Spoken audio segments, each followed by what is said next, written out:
All right, welcome back to the Dark Matters channel. Still working on an intro for the channel to better explain why we chose the title Dark Matters. So that, just bear with us. We'll be doing an intro soon to all of the videos that further explains that.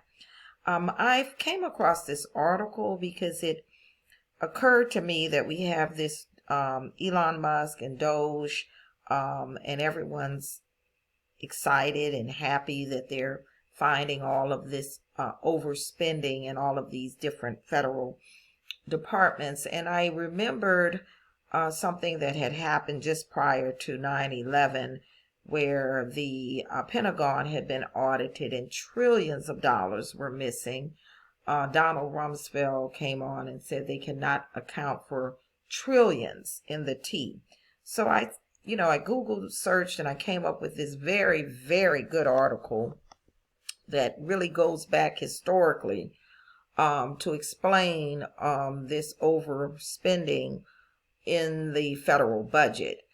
And it's going to get a little deep and it's a little lengthy, so I may have to do this in 6 parts because I'm only going to do 15 minutes of the article at a time to get through it. But nevertheless, I'm going to read the article, and I hope it is as enlightening for the listeners as it was for me when I read it, because it certainly brought to my mind exactly what is happening in the world. So I took the article from the Institute for the Study of Globalization and Covert Politics, and the title of the article is Special Access Programs, a look at secrecy levels and the Pentagon's missing trillions. And this was it's by Yoel van der Rajden, if I'm pronouncing that correctly. If not, I apologize. It was originally published September 10th, 2005, and this article was last updated January 30th, 2018. So we want to read into the record Special Access Programs, a look at secrecy levels and the Pentagon's missing trillions. The contents of the article are an intro, number 1. Number 2, secrecy classification systems. Number 3, all levels of U.S. and NATO secrecy. Number 4, the Pentagon's missing trillions, defense contractors and cost overruns. Number 5, Lockheed so corrupt it's pushing UFO disinformation. 6, truly effective military development, USAPs might hardly exist. Number 7, it's the economy, not black programs. Number 8, extraordinary rendition and JSOC assassinations. Number 9 is a summary. Number 10 is an appendix A, articles about the missing Pentagon DoD trillions. Number 12 is notes. Okay, starting the article now. Here's the intro. Although it took a lot of effort, it has been possible to collect quite a bit of information on organizations as the Pilgrim Society, the 1001 Club, Lee Circle, the American Security Council, the AFIO, OSS Society, and other very influential but low-profile or outright secretive private groups. However, as soon as the official government bureaucracy enters the picture, getting information luckily becomes infinitely more difficult to find, and in most cases impossible. Security is much tighter. Outsiders simply can't get to the story, while insiders cannot speak out due to national security laws. In the most sensitive military projects, insiders intending to make unauthorized disclosures can find themselves in jail for life or risk assassination, certainly if these individuals are looking to contact enemy governments. All this is many times less likely to happen with people speaking out about civilian groups. The majority of members in top-level supranational discussion groups, as Bilderberg and the Trilateral Commission, only seem to have a limited idea of what is going on in black programs of the military, certainly when it involves a foreign government. The Secretary of Defense and some of his assistants know A few members of Congress are supposed to know. The heads of various private military contractors know.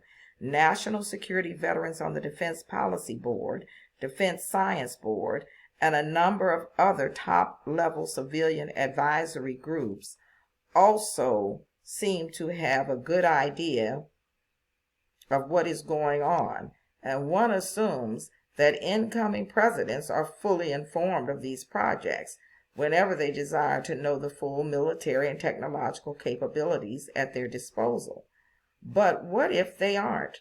What if, for example, a sitting conservative Republican president and Secretary of Defense decide to conspire with certain private Pentagon contractors to keep a number of projects hidden from an incoming liberal Democrat president and his administration? Is that possible? One hopes not. One thinks Congress or someone in the know would speak up.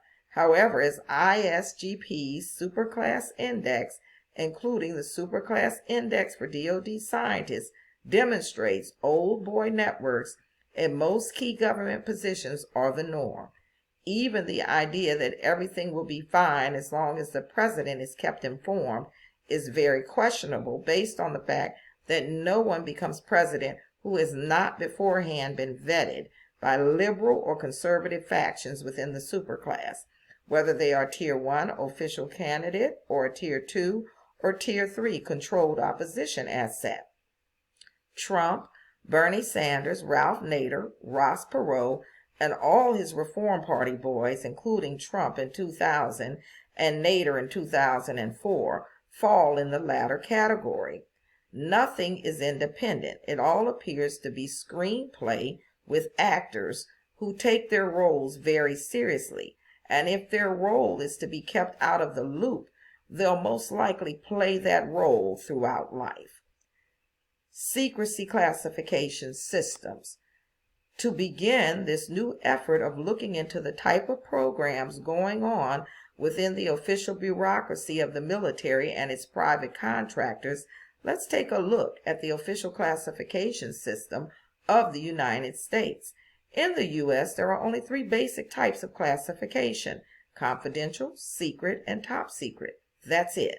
But this doesn't matter, as the true power of the classification system is the famous need-to-know policy.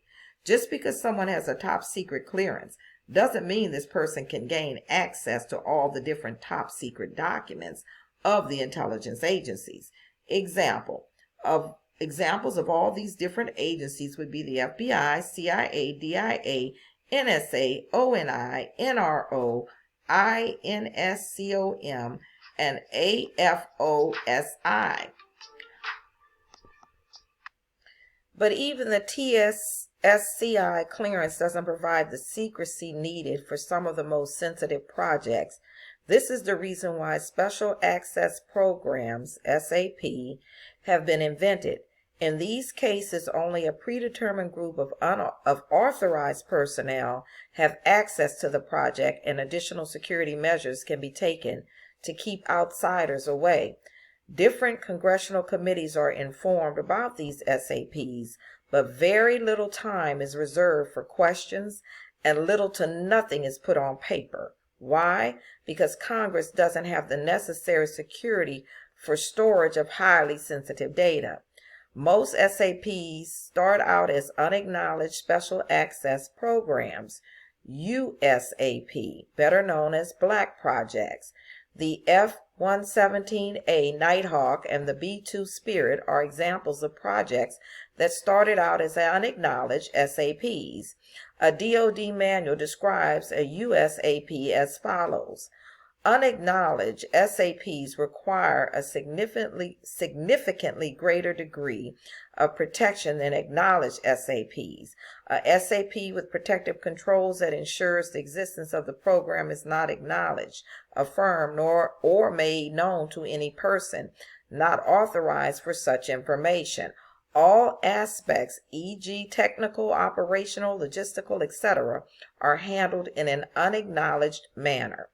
If questioned about a particular USAP, the persons involved are under orders to deny such a program exists. They are not allowed to react with a no comment, because that would immediately fuel suspicions that something is being hidden and is likely to cause further inquiries. Officers not accessed for a USAP, even superior ones, are to be given the same response. The more sensitive the program, the more protection the commanding officer can demand. He could even subject his personnel to regular lie detector tests to see whether or not a person has compromised the project.